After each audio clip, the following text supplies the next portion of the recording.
igreja, o plano eterno de Deus. Você pode pronunciar isso aí? A igreja, o plano eterno de Deus. Efésios capítulo 1, verso 3, diz assim: Bendito seja o Deus e Pai de nosso Senhor Jesus Cristo, que nos abençoou com todas as bênçãos espirituais nas regiões celestiais em Cristo. Porque Deus nos escolheu nele antes da criação do mundo, para sermos santos, irrepreensíveis em sua presença.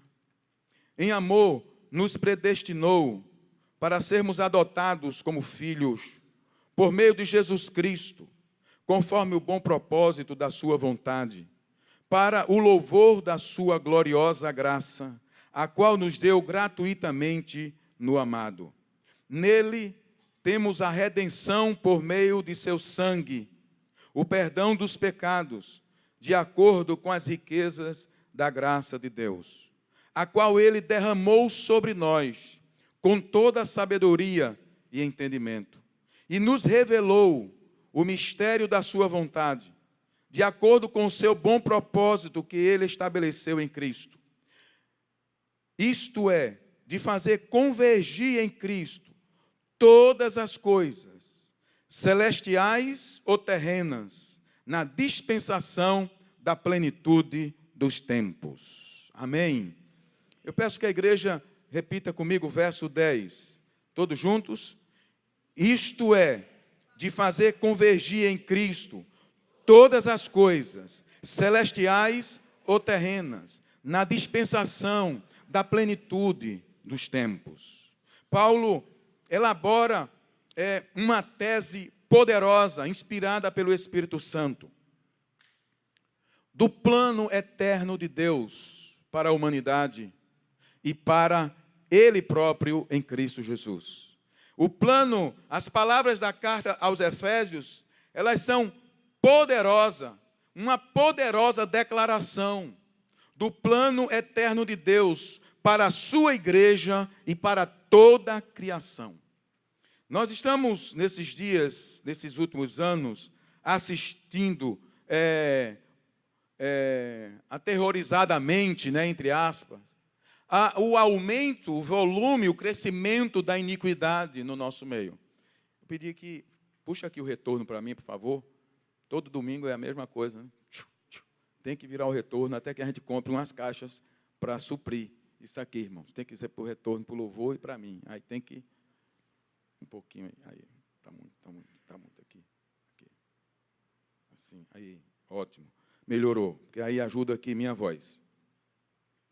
Nessa passagem do apóstolo Paulo, nós temos uma declaração poderosa do plano de Deus para a igreja e para toda a criação. Nós imaginamos que, quando nós assistimos o que está acontecendo no mundo, até parece que tudo se perdeu ou perdeu-se o controle. É como se Deus tivesse perdido o controle. A iniquidade avança aceleradamente. E parece que a igreja também fica encurralada em quatro paredes. Mas eu quero dizer, irmãos, e nessa noite nós vamos ver isso, existe um plano eterno de Deus em andamento desde a criação do mundo, que está sendo executado nos dias de hoje e ainda se perpetuará por toda a eternidade. E nessa noite você também vai entender qual é a sua parte neste plano de Deus. Pois quando Paulo diz que a igreja foi escolhida por Deus antes da criação do mundo, e que nós, a igreja, fomos adotados em amor como filhos para vivermos para o louvor da glória de Deus, o apóstolo Paulo declara que o propósito final de Deus é fazer convergir em Cristo todas as coisas, as terrenas e as celestes. Isto é, Paulo está dizendo, que um dia todas as coisas, sejam celestiais ou terrenas, vão convergir, afluir, reunir, agregar em torno e sobre o governo e autoridade do Senhor Jesus Cristo, o Filho amado de Deus. Portanto, se você é filho de Deus, igreja do Senhor Jesus Cristo, tem um plano eterno em andamento que você faz parte. E você precisa conhecer e reagir a esta realidade.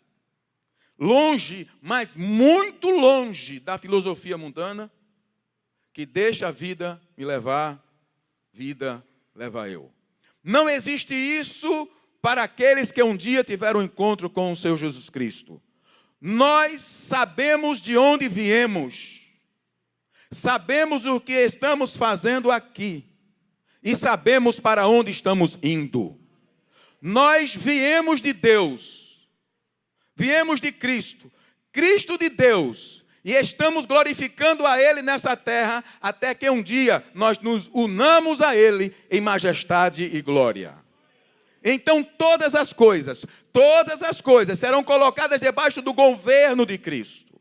E porque eu estou em Cristo, estarei também governando com Cristo. Quem diz amém? Quem está em Cristo aqui? Glória a Deus. Deus criou o universo. E criou nessa parte do universo uma porção de terra chamada, uma porção de terra. Um planeta muito pequeno chamado Terra, que faz parte de uma galáxia, de uma estrela, de um complexo de planeta de uma estrela, que faz parte de outras bilhões de galáxias. E dos milhões de espécies, Deus criou um ser. Este ser, Ele criou a imagem e semelhança dEle.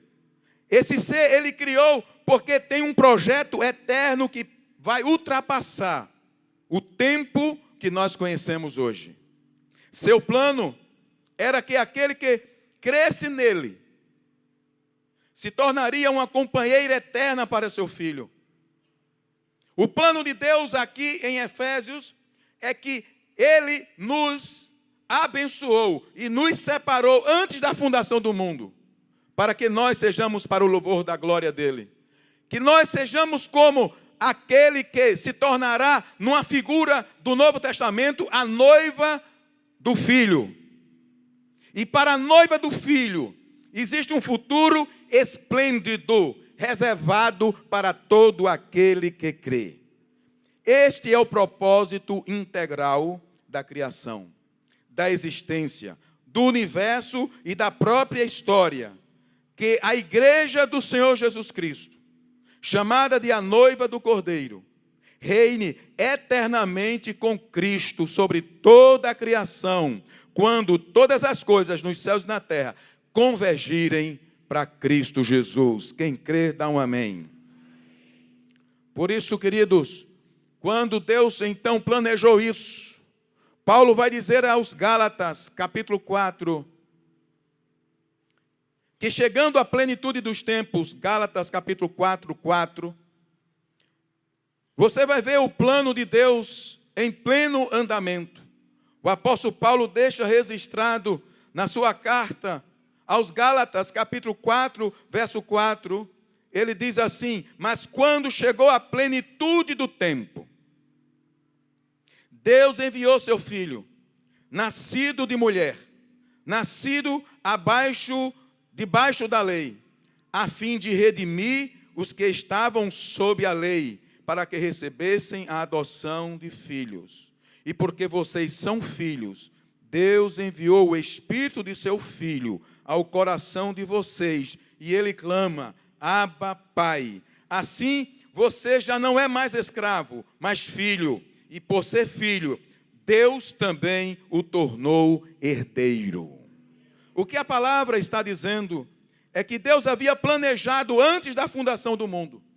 Mas aqui Paulo diz que ele entra em ação, chegando o tempo certo, na linguagem da Bíblia Viva, chegando o tempo certo, chegando o tempo determinado por Deus, Ele enviou o seu Filho. E o propósito Paulo também estabelece nessa mesma passagem, a fim de, o verso 5 diz, a fim de redimir os que estavam sob a lei.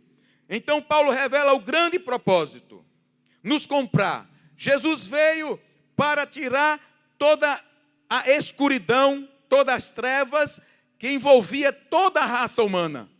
Ele veio porque sem a vinda dele aqui, nós não teríamos ideia para onde ir e nós seríamos totalmente embrutecidos. Mas Paulo diz, ele veio nos comprar. A palavra redimir é resgatar. Ele veio trazer de volta à existência, à humanidade, a vida do próprio Deus. Resgatar, redimir.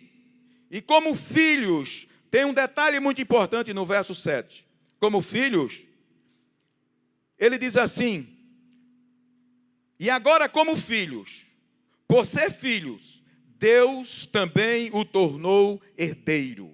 Sabe, irmãos, o que Paulo está dizendo é que aquilo que pertence a Deus, também pertence àqueles que agora estão em Deus através de Cristo. O que pertence a Deus em Cristo, pertence a todos aqueles que pela fé têm recebido o Senhor Jesus como Senhor e Salvador da sua vida. Na verdade, sobre a igreja recai uma poderosa promessa, uma herança poderosa. Nós somos herdeiros de Deus. E lá em Romanos, Paulo vai dizer que nós somos herdeiros de Deus e co-herdeiros com Cristo. O que é de Cristo já passou a pertencer a mim, se eu estou nele, através da fé no sacrifício que ele realizou na cruz do Calvário.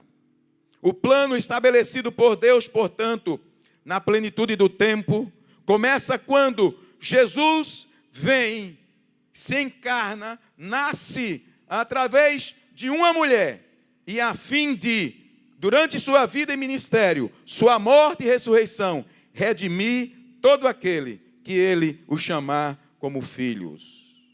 Deus veio ao mundo e nós então temos o testemunho de todo o Novo Testamento. O evangelista João, ele começa o evangelho de João, que foi um evangelho escrito para os gregos, os pensadores gregos. João começa dizendo que aquele que estava com Deus no princípio da criação, tornou-se homem e habitou entre nós. E ele completa, vimos a sua glória como a glória do unigênito do Pai.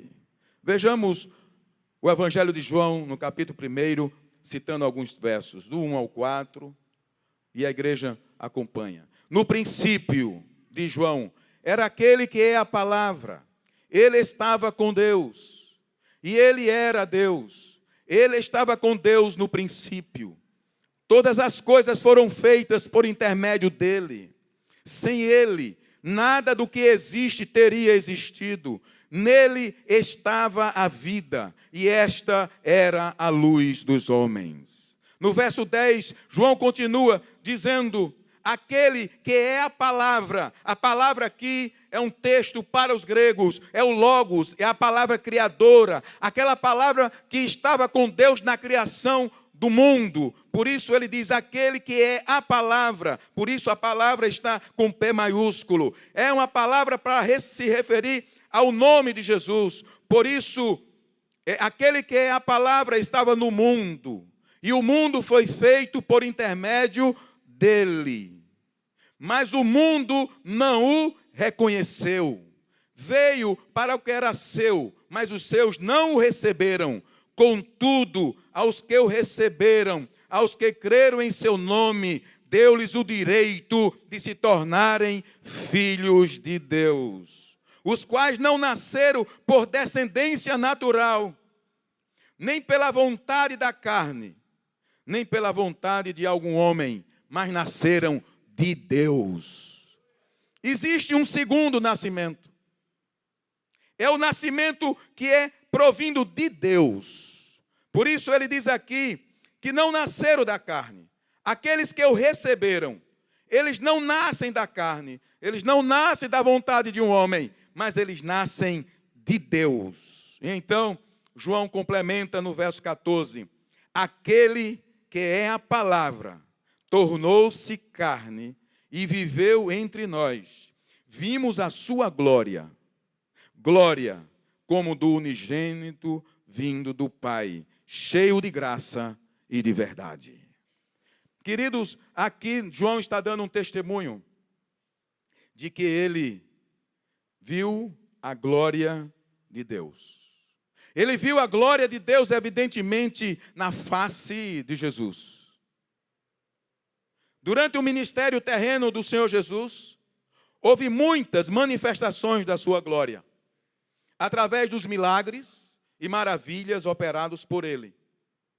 Mas é provável que João, ao falar que viu a sua glória, esteja se referindo ao evento do Monte da Transfiguração. Em Mateus capítulo 17, João, Pedro e Tiago, eles vão ter o privilégio de participar de uma experiência sobrenatural. É quando, diz o capítulo 17, verso 6, verso 1 em diante, que Jesus, num dado momento, ele chama Pedro, Tiago e João, e eles sobem a um monte. E no verso 2 em diante, pode colocar, 17, 2 em diante, diz: ali ele foi transfigurado diante deles. Sua face brilhou como o sol, e suas roupas se tornaram brancas como a luz. Naquele mesmo momento, apareceu diante deles Moisés e Elias conversando com Jesus. Então Pedro disse a Jesus: Senhor, é bom estarmos aqui. Se queres, fareis 3 tendas, uma para ti, uma para Moisés, outra para Elias. Enquanto ele ainda estava falando, uma nuvem resplandecente o envolveu, e dela saiu uma voz que dizia: este é o meu filho amado, de quem me agrado, ouçam-no. Ouvindo isso, os discípulos prostraram-se com o rosto em terra e ficaram aterrorizados. João está dizendo: nós vimos a sua glória como a glória do unigênito do Pai. Naquele dia do Monte da Transfiguração, Jesus toma 3 dos seus discípulos para revelar algo extraordinário, fora do normal da humanidade, e põe diante deles algo que vai marcar a vida desses discípulos e futuros apóstolos para sempre. Por isso, eles vão dar testemunhos, muitos anos depois, da glória que eles viram no rosto do Filho unigênito do Pai. A glória que estava nos céus, ela desceu até a terra. A luz resplandecente no céu brilhou em meio às trevas. E João diz: quando a luz brilhou, as trevas não foram capazes de suplantar a luz, mas a luz prevaleceu nas trevas. O que João está dizendo no início do seu evangelho é que aquilo que não cabe na mente humana, a mente obscurecida pelo pecado e pela distância do seu relacionamento com Deus, Ele, Deus, decidiu, na sua infinita graça e misericórdia, revelar a criaturas indignas como eu e você. E Ele encarna aqui. E Ele vem dentro de um contexto de uma nação. E aqueles que lhe pertenciam, aqueles que eram seus, os judeus, não o reconheceram. Mas Ele estabelece um plano de bondade sobre toda a terra. Mas todos aqueles que o receberem, Ele lhes dá o direito legal de se tornarem filhos de Deus. Filhos que não nascem da vontade de um homem, de uma religião. Não nasce da vontade da carne, mas misteriosamente filhos que são gerados por Deus. Aí está o surgimento embrionário da igreja. A igreja nasceu de Deus. Ela é fruto da bondade, da graça e do poder de Deus. É por isso que a igreja é indestrutível. Ali no Monte da Transfiguração, 3 homens participaram, 3 apóstolos, 3 discípulos na época. Este evento marcou de tal forma aqueles discípulos que Pedro, agora apóstolo Pedro, já idoso, avançado em idade, escrevendo na sua 2ª carta, ele vai falar sobre esse momento da vida dele. Ele vai se dirigir à igreja dispersa do Senhor Jesus Cristo em toda a Ásia e em todo o mundo antigo. Pedro tem um zelo muito grande pela igreja. E ele vai dizer palavras aqui muito amorosas. Capítulo 1 de 2ª carta, verso 12 em diante. Ele vai dizer: por isso, sempre terei o cuidado de lembrar-lhes essas coisas. Eu gostaria que, à medida que nós lêssemos, você se visse recebendo essa carta de Pedro. Amém? Por isso, sempre terei o cuidado de lembrar-lhes estas coisas. E o Espírito está falando isso para esta igreja Intermares hoje aqui. Se bem que vocês já as sabem e estão solidamente firmados na verdade que receberam. Considero importante, enquanto eu estiver no tabernáculo deste corpo, enquanto eu estiver vivo, em outro sentido, ou em outras palavras, considero importante, diz o apóstolo, enquanto eu estiver no tabernáculo deste corpo, despertar a memória de vocês.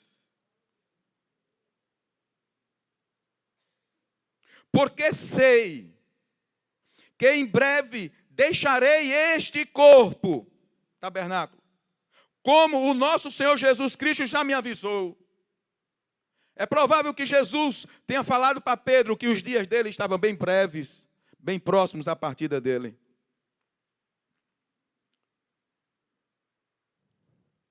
Versos 15. Eu me empenharei para que também, mesmo depois da minha partida, vocês sejam sempre capazes de lembrar-se dessas coisas. Até agora, Pedro não disse nada. Sabe por quê? Ele queria criar essa expectativa também hoje à noite no seu coração. Ele vai dizer, eu vou repetir: irmãos, eu quero lembrar-lhes, porque é importante para mim, antes de partir, eu refrescar a mente de vocês. E mesmo depois que eu partir, eu quero deixar registrado isso aqui. E ele vai dizer então, de fato, não seguimos fábulas engenhosamente inventadas, quando lhes falamos a respeito do poder e da vinda de nosso Senhor Jesus Cristo. Ao contrário, nós fomos testemunhas oculares da sua majestade. Ele recebeu honra e glória da parte de Deus Pai, quando da suprema glória lhe foi dirigida a voz que dizia: este é o meu filho amado, de quem me agrado. Nós mesmos ouvimos essa voz vinda dos céus, quando estávamos com ele no Monte Santo. Pedro está dizendo, irmãos, que estão dispersos por todo Ponto, Galácia e todas as regiões do mundo antigo, eu quero dizer para vocês que aquele que veio comprar vocês, redimir vocês.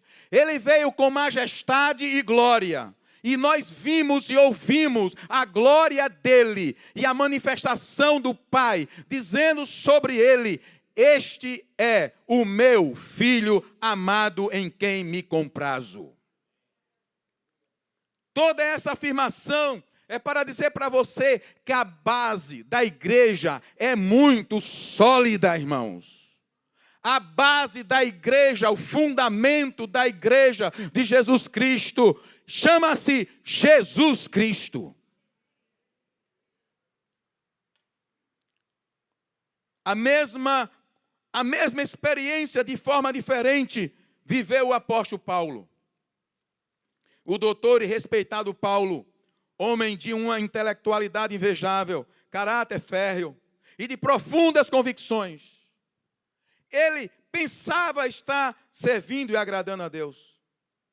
Perseguia vorazmente a igreja antes de ter um encontro com Cristo. Até que ele mesmo tivesse um vislumbre da glória de Deus. E em Atos capítulo 26, 13,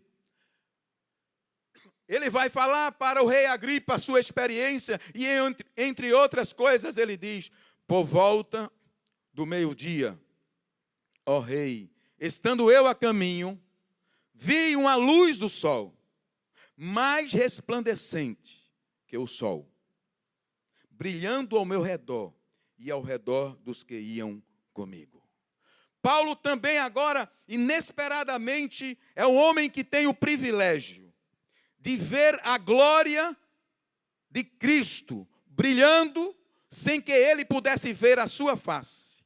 E ele diz que naquele momento em que Cristo o encontra no caminho a Damasco, ele viu uma luz mais resplandecente que a luz do sol, brilhando ao seu redor e ao redor dos que iam comigo, diz ele. Queridos, já idoso, Paulo também foi marcado tão fortemente pela experiência da glória de Deus e dessa luz que foi revelada a ele. E aí você pode entender por que, então, o do viver da vida de Paulo, a forma como ele viveu, a forma como ele se empenhou.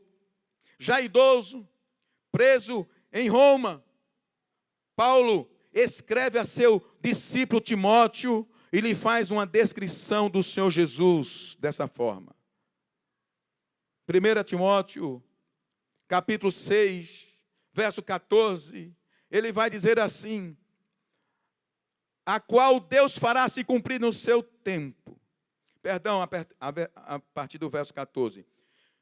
Timóteo, guarde este mandamento imaculado e irrepreensível, até a manifestação do nosso Senhor Jesus Cristo, a qual Deus fará se cumprir no seu devido tempo.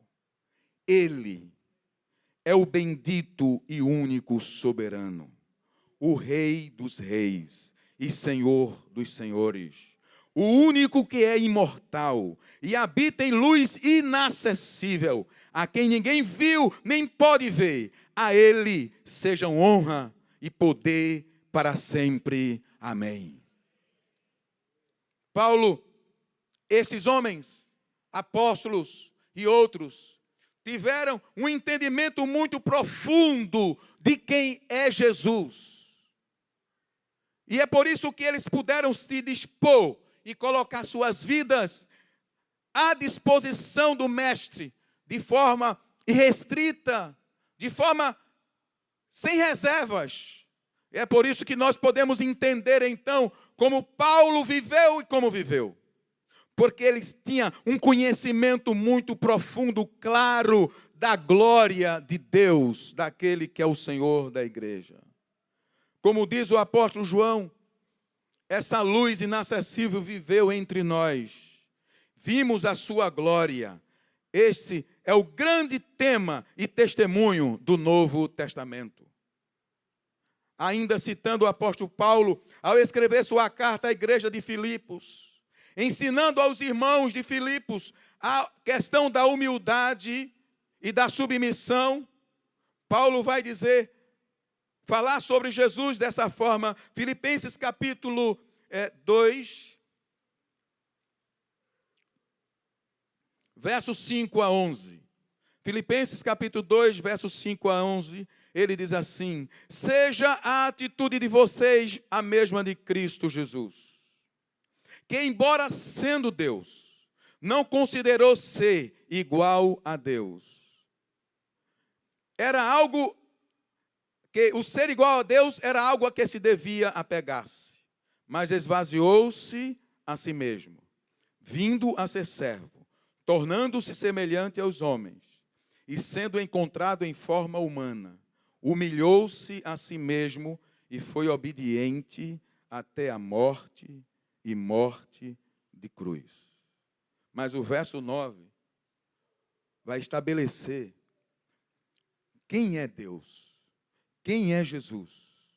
Verso 9 diz: por isso Deus o exaltou à mais alta posição e lhe deu o nome que está acima de todo nome, para que ao nome de Jesus se dobre todo joelho nos céus, na terra e debaixo da terra, e toda língua confesse que Jesus Cristo é o Senhor, para a glória de Deus Pai. Paulo, ainda usando uma descrição, uma citação do profeta Isaías em Romanos 14, 11, ele vai dizer, Romanos 14, 11, ele diz: porque está escrito, por mim mesmo jurei, diz o Senhor, diante de mim todo joelho se dobrará e toda língua confessará que sou Deus. A única razão de Jesus habitar entre nós, com tanto poder e com tanta glória, foi para constituir a sua igreja. A única razão porque Jesus veio aqui foi para me resgatar e me redimir da condenação do fogo eterno.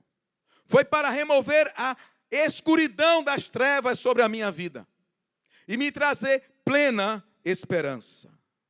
Colossenses, capítulo 1, verso 13, ainda citando Paulo, ele vai dizer exatamente, Colossenses 1, 13, ele vai dizer: pois ele nos resgatou do domínio das trevas e nos transportou para o reino do seu Filho amado, em quem temos a redenção, a saber, o perdão dos pecados. Paulo está dizendo: pois ele nos resgatou. É mais um texto, e eu estou fazendo questão de repetir mais uma referência. Ele nos resgatou, nos redimiu, em outras versões, do domínio das trevas. E ele nos transportou. Fomos deslocados, transportados para o reino do seu Filho amado. Mas eu pergunto, quem é esse Filho amado? Quem é que você tem diante de você como o Filho amado? Aqui mesmo, continuando no verso 15, Paulo vai dizer: ele é a imagem do Deus invisível, o primogênito sobre toda a criação. Pois nele foram criadas todas as coisas, nos céus e na terra, as visíveis e as invisíveis, poderes ou autoridades, todas as coisas, sejam tronos ou soberanias, poderes ou autoridades, todas as coisas foram criadas por ele e para ele. Ele se chama Jesus de Nazaré, pois foi do agrado de Deus que nele habitasse toda a plenitude, e por meio dele reconciliasse consigo todas as coisas, tanto as que estão na terra, quanto as que estão nos céus, estabelecendo a paz pelo seu sangue derramado na cruz. Quem é Jesus para você? Quem é Jesus para você? Segundo João, ele é a luz inacessível. Paulo, ele é uma luz inacessível. João é a glória resplandecente. Quem é Jesus para você? Para Paulo, ele é a imagem do Deus invisível, o primogênito primogênito de toda a criação. Para o Pai, ele é o Filho amado. E eu pergunto, quem é Jesus para você? A única razão de Jesus ter vindo a essa terra foi para me resgatar, foi para lhe resgatar. A igreja, portanto, é o alvo central da encarnação de Cristo. O povo chamado igreja é o foco central da vinda de Jesus a esta terra. A vinda de Jesus não foi um acidente. Foi planejada antes da fundação do mundo, diz Paulo. Portanto, foi para levantar um povo para si, chamado Igreja do Senhor Jesus Cristo, que Cristo veio e se encarnou entre nós e manifestou a sua glória entre os homens. A igreja tem sua origem em Deus. Repita comigo essa frase. A igreja tem sua origem em Deus. A igreja é um fenômeno sobrenatural.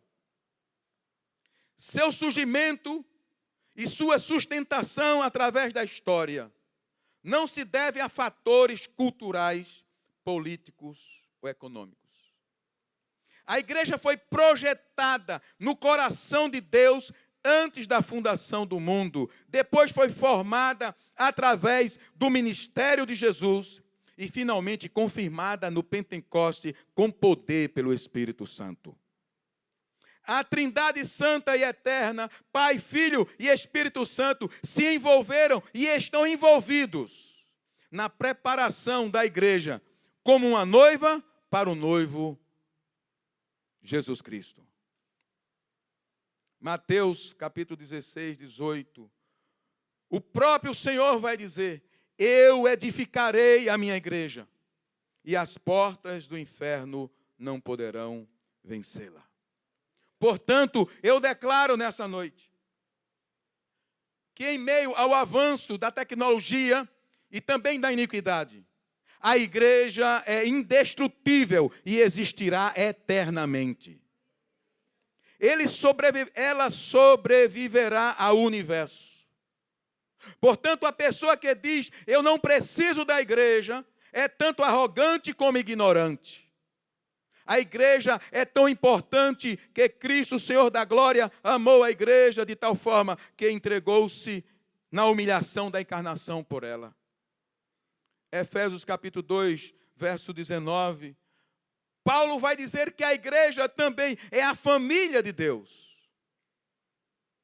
Por isso, ser membro da família de Deus não é algo irrelevante. Nem é algo para ser desconsiderado. A igreja é o plano de Deus para o mundo. Portanto, qual sua relação com a igreja de Deus? O que é a igreja para você? Você tem honrado a igreja? Você tem entendido quem é o Senhor da igreja? Você capta essa percepção das Escrituras do Novo Testamento? Quem é o Senhor da igreja? Ou você ainda não caiu a ficha de que a igreja é o projeto de Deus estabelecido antes da fundação do mundo e a Trindade Santa na eternidade um dia se reuniu e disse, quem vai executar? E Jesus disse, eu vou. Porque Deus queria derramar o seu amor sobre a sua criação. Mas será se nós temos entendimento do que é a igreja? Será se já temos entendimento na palavra do poder, da soberania de Cristo, aquele que sustenta a igreja, que zela pela igreja? Qual é a sua atitude em relação à igreja do Senhor Jesus Cristo?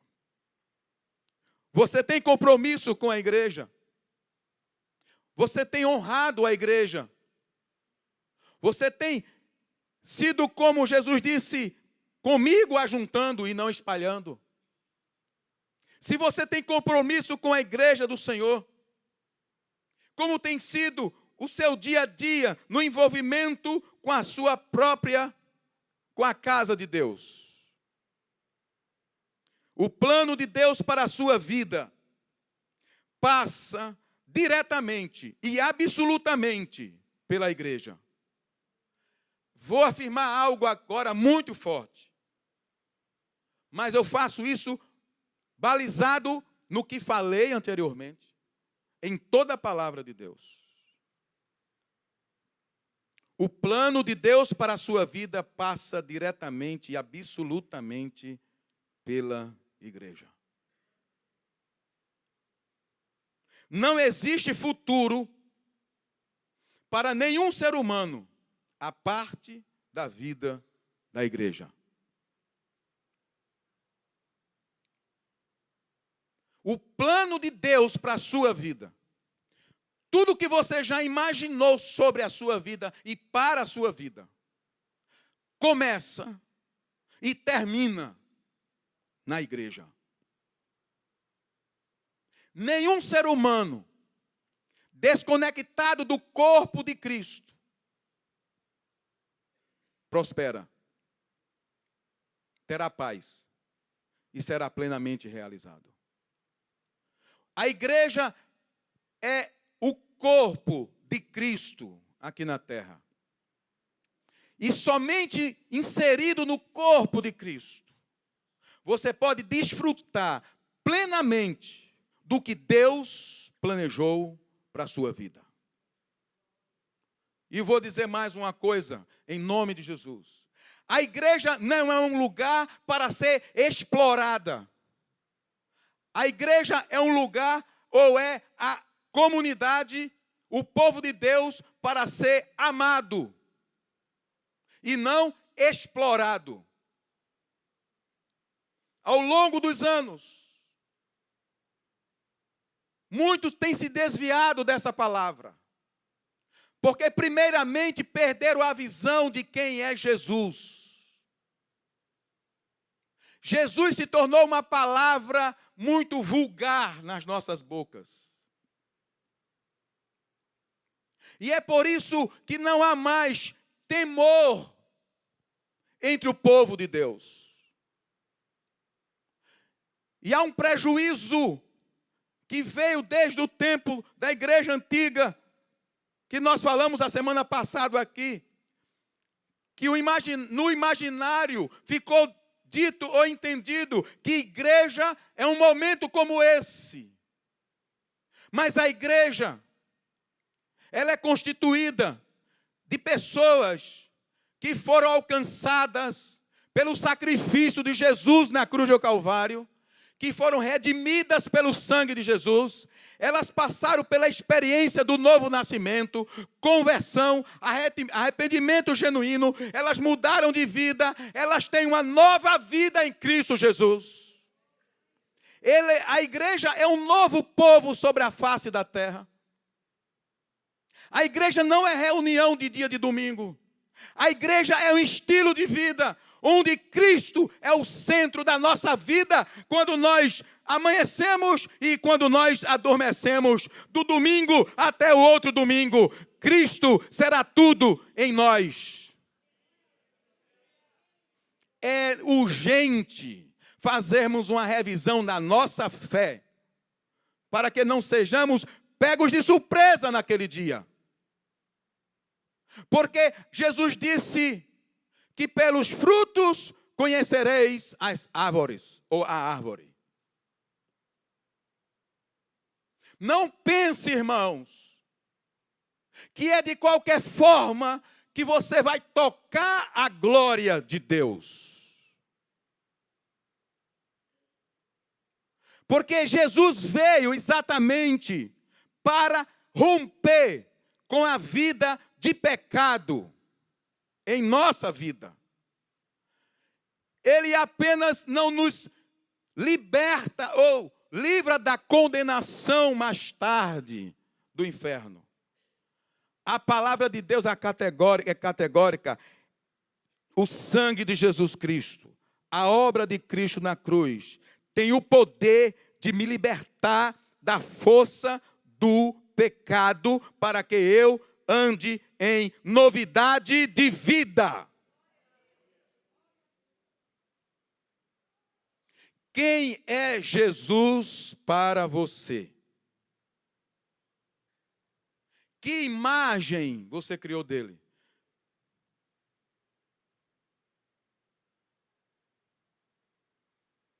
Porque se você tiver uma imagem distorcida do Senhor da glória, você terá uma imagem distorcida da igreja.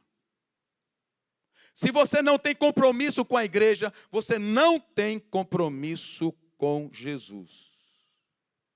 As duas coisas não se separam. Cabeça e corpo não se separam. O que você faz à igreja, você faz ao cabeça.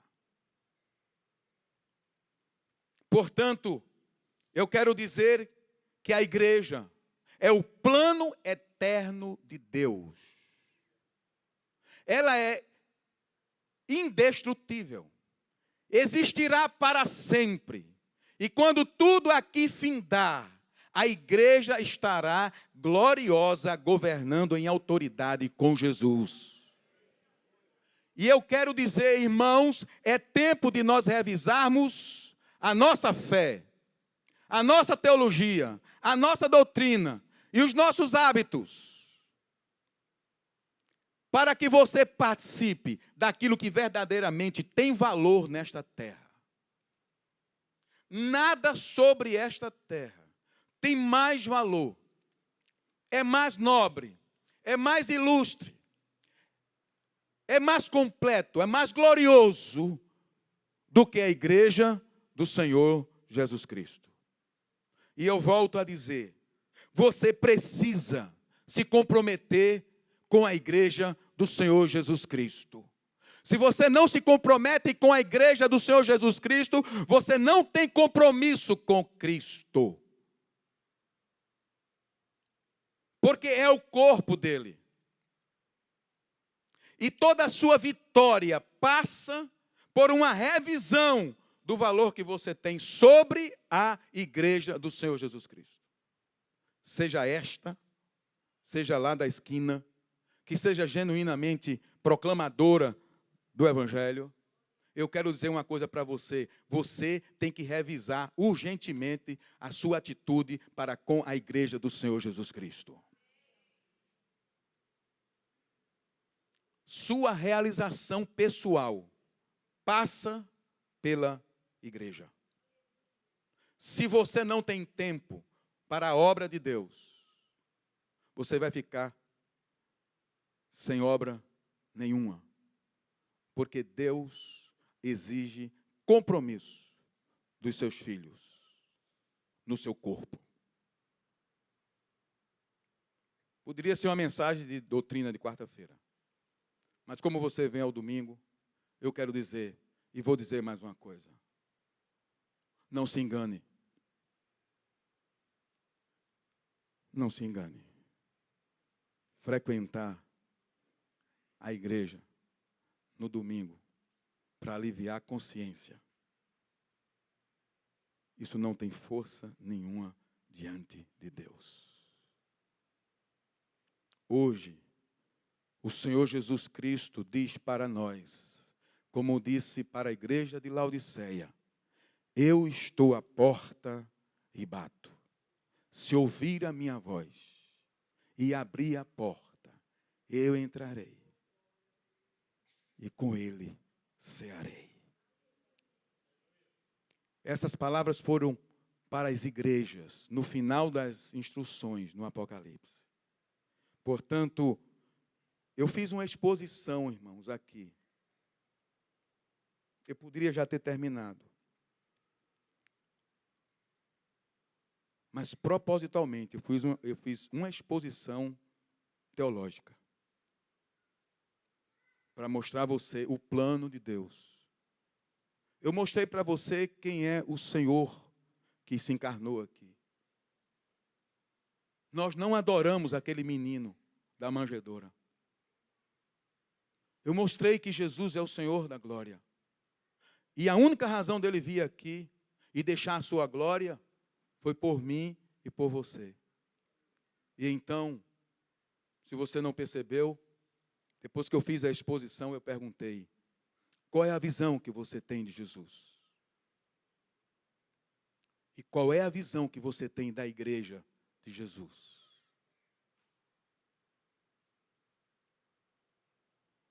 E encerrei dizendo que sem ser pela igreja, sem estar unido ao corpo de Cristo, você não será realizado na vida.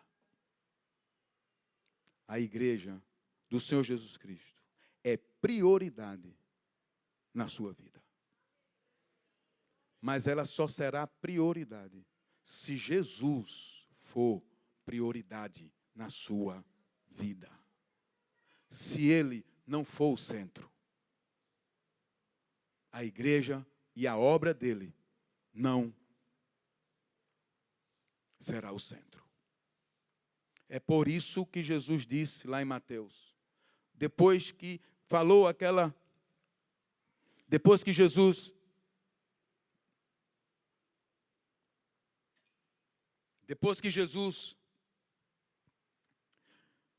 Mateus capítulo 9, verso 35, saiu por todos os povoados, aldeias e ruas e vilas e cidades, e aquela grande multidão, e ele teve compaixão da multidão, porque era ovelha sem pastor. Ele diz algo muito forte: rogai, pois, ao Senhor da seara, para que envie trabalhadores para a sua seara. Porque, na verdade,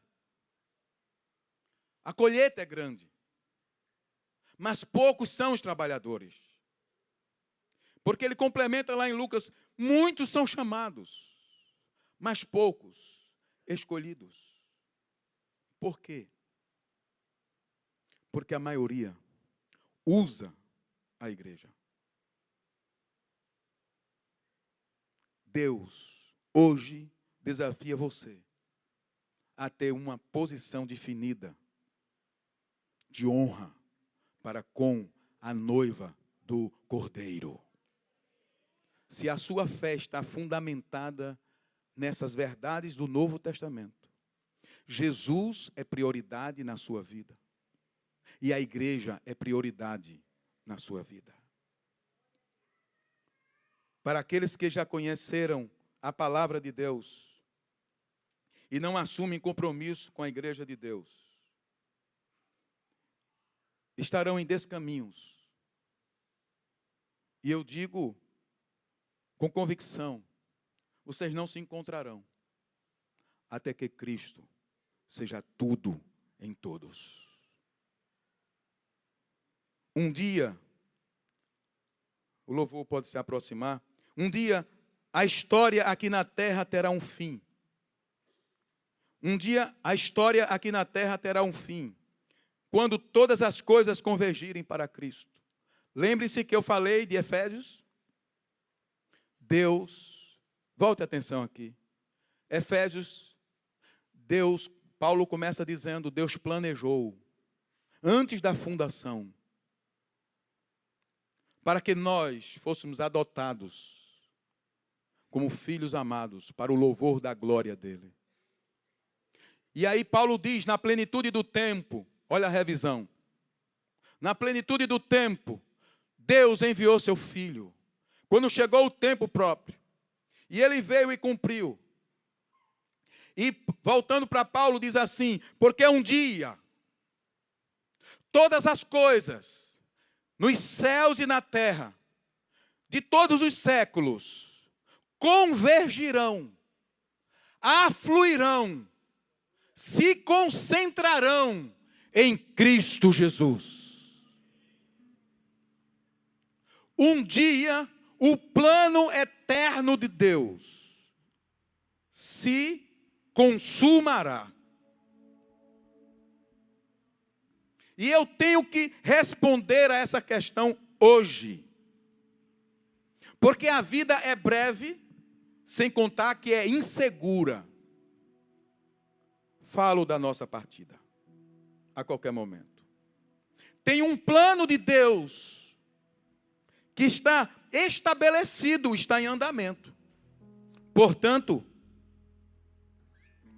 Pedro diz: eu me esforço para que, estando ainda no corpo, eu desperte a memória de vocês. E mesmo depois da minha partida, eu quero que vocês mantenham isso firme. Nós vimos a sua glória. E um dia essa glória se manifestará plenamente.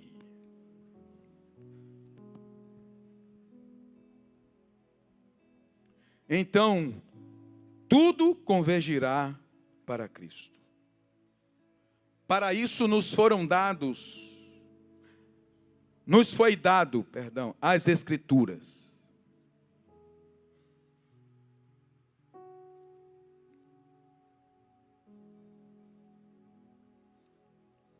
E em Apocalipse, capítulo 19, versos 6 e 7. Contando das coisas do fim, porque o livro de Apocalipse é uma porta aberta nos céus, capítulo 4. E João começa a vislumbrar para trazer esperança para a igreja do seu tempo e para este tempo. Apocalipse não é um livro de terror. Apocalipse foi escrito como um livro de esperança para a igreja primitiva, sofredora do primeiro século.